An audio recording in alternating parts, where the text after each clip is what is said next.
नमस्कार, मैं हूं मनीष। क्या आपने सुना है कि किसी मामा ने अपने भांजे भांजियों को उनके शादी पर उपहार के तौर पर गर्भ निरोधक और कंडोम गिफ्ट किया हो? क्या कोई भाई अपनी बहन हो उसके शादी पर कंडोम या परिवार नियोजन की गोलियां दे सकता है? शायद नहीं। यह हिंदुस्तान है जहां की संस्कृति और संस्कार अभी भी लोग भूले नहीं हैं। कम से कम इतना तो सम्मान एक दूसरे के लिए जहन में बाकी है। पर मध्य प्रदेश की शिवराज सरकार इस संस्कृति को बर्बाद करने पर एकदम से तुली हुई है। वो कैसे, हम आपको बताते हैं। मध्य प्रदेश के झाबुआ जिले में एक सामूहिक विवाह समारोह के दौरान दुल्हनों को बांटे गए मेकअप बॉक्स में कंडोम और गर्भ निरोधक गोलियां मिली। यह आयोजन मध्य प्रदेश वासियों के कथित मामा और भाई मुख्यमंत्री शिवराज सिंह चौहान की मुख्यमंत्री कन्या विवाह निकाह योजना के हिस्से के रूप में हुआ, जो आर्थिक रूप से कमजोर महिलाओं के लिए एक योजना है। थांदला में समारोह के दौरान कुल 296 जोड़े परिणय सूत्र में बंधे थे। नवविवाहित जोड़ों को कंडोम और गर्भ निरोधक गोलियों के वितरण की खबर मीडिया में एकाएक ट्रेंड होने लगा। कुछ मानते हैं कि यह सही है, पर क्या आपको नहीं लगता कि शायद ये मौका और ये अवसर नहीं था? क्या ये ज़रूरी था कि ये उपहार जोड़ों को दिए जाने वाले मेकअप बॉक्स में ही शामिल किया जाए? दरअसल ये शिवराज सरकार की बेशर्मी है। पूरे देश में इस बेशर्मी वाली हरकत पर मीडिया ने लिखा, शर्मनाक, बेहद शर्मनाक। पर खबर यह नहीं कि शिवराज में यह कृत्य बेहद शर्मनाक है। कुछ बुद्धिजीवियों के मुताबिक ऐसा करना कहीं से भी गलत नहीं है। परिवार नियोजन को लेकर सरकार और खासकर मध्य प्रदेश के स्वास्थ्य विभाग की इस पहल को कुछ चुनिंदा मीडिया घराने तकनीकी रूप से सही बताने पर तुले हैं। तो उनसे भी एक सवाल है, क्या वे अपने बेटे या बेटी की शादी में इस तरह के उपहार देना उन्हें पसंद करेंगे? शायद जवाब नहीं ही होगा। क्या आपको नहीं लगता कि ऐसे प्रयोग सिर्फ एक कम्युनिटी विशेष पर ही किए जा रहे हैं? आदिवासियों, विशेष संरक्षित जनजातियों के साथ ही सरकार को इतनी हमदर्दी आखिर क्यों है? क्या इस पर कभी आपने विचार किया है? बेशक आबादी में आज भारत विश्व में अपना लोहा मनवा चुका है, पर क्या विशेष संरक्षित जनजातियों की आबादी में कोई इजाफा हुआ है? कभी आपने सोचा है? जहां के मुख्यमंत्री लोगों के लिए मामा और भाई बन गए हों, वहां ऐसे कारनामे सिर्फ एक जगह पर नहीं बल्कि कई जगह पर हुए हैं। एक के बाद एक घटनाएं इनके बेशर्म नीति को प्रमाणित करती हैं। मध्य प्रदेश के पत्रकार अरुण दीक्षित ने लिखा है, मामा के दहेज में कंडोम और गर्भ निरोधक गोलियां। और ऐसे ही शर्मनाक गतिविधियों का एक चिट्ठा भी उन्होंने सार्वजनिक कर दिया है। उन्होंने लिखा है, यूं तो अपने देश में दहेज लेना और देना दोनों ही गैर कानूनी है, लेकिन फिर भी यह काम खुलेआम हो रहा है। आम आदमी की बात तो छोड़िए, खुद सरकारें भी अपनी कन्यादान योजना के तहत दहेज दे रही हैं। पर कभी आपने यह सुना है कि कन्यादान के बाद कन्या को गिफ्ट में कंडोम और गर्भ निरोधक गोलियां दी गई हों? वह गिफ्ट किसी और की ओर से नहीं बल्कि मामा की ओर से दिया गया हो। यह अनूठा प्रयोग भी आदिवासी युवक युवतियों के साथ किया गया है। सबसे बड़ी बात यह है कि सरकारी मशीनरी इसे सही ठहरा रही है। उसका यह भी दावा है कि यह तो पूरे प्रदेश में हो रहा है। कुछ बताते हैं कि शायद अन्य प्रदेशों में भी हो रहा है। आपको याद होगा कि मध्य प्रदेश की शिवराज सरकार बच्चियों, किशोरियों और महिलाओं के लिए कई परियोजना चला रही है। इन योजनाओं में एक मुख्यमंत्री कन्यादान योजना भी है। इसके तहत सरकार गरीब कन्याओं की शादी कराती है, उन्हें गृहस्थी बसाने के लिए दहेज देती है। यह भी सब जानते हैं कि शिवराज सिंह ने खुद को प्रदेश के बच्चों का मामा घोषित कर रखा है। इन दिनों वे लाडली बहनों के भाई भी बन गए हैं। अगले महीने से प्रदेश की 1 करोड़ से ज़्यादा महिलाओं को 1-1 हज़ार रुपये की पॉकेट मनी भी देने वाले हैं।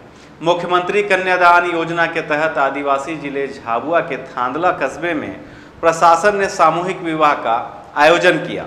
296 जोड़े शादी के बंधन में बंधे, इनमें सभी आदिवासी थे। यह आयोजन गंगा दशहरा के मौके पर किया गया। सरकार एक जोड़े को 6,000 रुपये नकद और 49,000 का सामान देती है। इन 296 जोड़ों को भी सरकारी मशीनरी ने अपने हिसाब से दहेज दिया। दहेज में सरकार की ओर से मेकअप के लिए वैनिटी बैग भी दिया गया। एक नवविवाहिता ने उत्सुकता में अपना वैनिटी बैग खोलकर देख लिया। उसमें मेकअप के सामान के साथ कंडोम और गर्भ निरोधक गोलियां देखकर वह चौंक गई।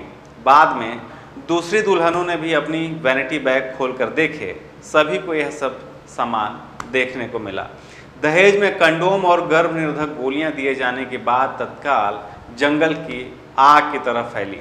सवाल उठा, मामा के दहेज में कंडोम। झाबुआ की कलेक्टर एक महिला हैं।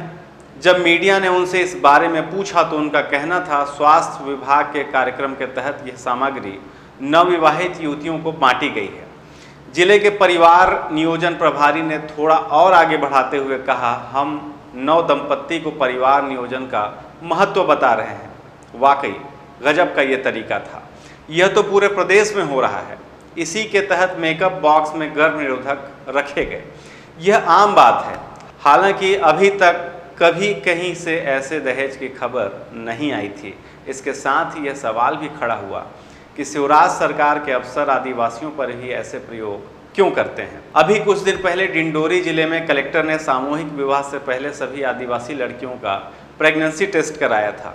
यही नहीं, उन्होंने उन 5 लड़कियों को विवाह भी नहीं करने दिया जो प्रेग्नेंट थी और पहले से वह युवकों के साथ रह रही थी जिससे वे शादी करने आई थी।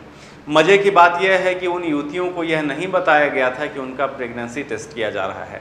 प्रशासन के इस कदम का काफ़ी विरोध हुआ था, लेकिन मामा ने उस पर कोई ध्यान नहीं दिया और अब ये घटना हो गई। सबसे अहम बात यह है कि यह सब उस राज्य में हो रहा है जिसमें बीजेपी का शासन है, जिस राज्य का मुख्यमंत्री खुद को सब बच्चों का मामा बताता है, जो पिछले कई महीनों से आदिवासी विकास को लेकर एक तरह से बड़े बड़े दावे कर रहा है। बीजेपी पूरी दुनिया में इस बात का ढोल पीट रही है कि उसने देश के सर्वोच्च पद यानी राष्ट्रपति पद पर एक आदिवासी महिला को बैठाया है। इसकी केंद्र की सरकार आदिवासियों के प्रेरणा पुरुष बिरसा मुंडा को भगवान के रूप में स्थापित करने की मुहिम चला रही है। वही राज्य की सरकार आदिवासियों के लिए पेशा कानून करने का दावा कर रही है। वह आदिवासी जननायक टंट्या भील को भी महिमा मंडित कर रही है। एक तरफ तो आदिवासियों के नाम पर तमाम दावे हो रहे हैं, वहीं दूसरी ओर उनकी बेटियों का शादी से पहले प्रेगनेंसी टेस्ट कराया जा रहा है और उन्हें दहेज में कंडोम दिए जा रहे हैं। मज़े की बात यह है कि यह सब एमपी में हो रहा है, लेकिन इस सब पर मामा मौन है। सबसे अलग बात यह है कि बीजेपी इस दहेज का समर्थन कर रही है। कांग्रेस की महिला नेता ने जब सरकार के इस कदम की निंदा की तो बीजेपी की महिला प्रवक्ता सीधे आपातकाल में पहुंच गई। उन्होंने संजय गांधी को याद करते हुए कहा, संजय गांधी ने तो 60 लाख लोगों की नसबंदी उनकी बिना मर्जी के करा दी थी। अब उनसे यह कौन पूछे, क्या वे शादी के समय ही नसबंदी कराए जाने की वकालत कर रही हैं? एक बात और, देश में बढ़ती आबादी के संदर्भ में देखें तो अन्य समाजों की तुलना में जनजातीय समाज की आबादी कम बढ़ रही है। हालांकि इसका कोई स्पष्ट आंकड़ा अभी मौजूद नहीं है, लेकिन यह सच है। ऐसे में जनजातीय युवतियों को दहेज में कंडोम देने का औचित्य समझ से बिल्कुल परे है। वैसे भी एमपी में मुख्यमंत्री कन्यादान योजना में कई ऐतिहासिक काम हुए हैं। अभी पिछले दिनों सागर के गढ़ाकोटा में हुए सामूहिक विवाह में दहेज में नकली टीवी दे दिए गए थे। इससे पहले खुद मुख्यमंत्री के जिले विदिशा की सिरोंज तहसील में हजारों नकली शादियां कराकर 30 करोड़ से भी ज़्यादा की रकम सरकारी खजाने से निकाल ली गई थी। हालांकि यह खेल करने वाला अफसर और उसके साथी कर्मचारी जेल में हैं, लेकिन सरकार ने अभी तक यह पता लगाने की गंभीर कोशिश नहीं की कि एक छोटे अफसर ने यह पैसा आखिर कहाँ खपाया, उसको किसका संरक्षण था। यह अलग बात है कि अफसर के करीबी सूत्रों का कहना है कि इन 30 करोड़ का पूरा हिसाब है, किसको कितना मिला यह सब खाते में दर्ज है, लेकिन उस खाते पर नज़र डालने को कोई तैयार नहीं, इसलिए अभी तक खुलासा नहीं हो पाया है। खैर, आप यह बताइए कि कभी आपने सुना है कि मामा अपनी भांजियों को दहेज में कंडोम और गर्भ निरोधक गोलियां दे, वह भी उस समाज की भांजियों को जो समाज की सबसे आखिरी लाइन पर खड़ा हो। यदि आपने नहीं सुना तो एमपी में आकर सुनिए और देखिए। इसलिए तो सब कहते हैं कि अपना एमपी गजब है कि नहीं? शुक्रिया।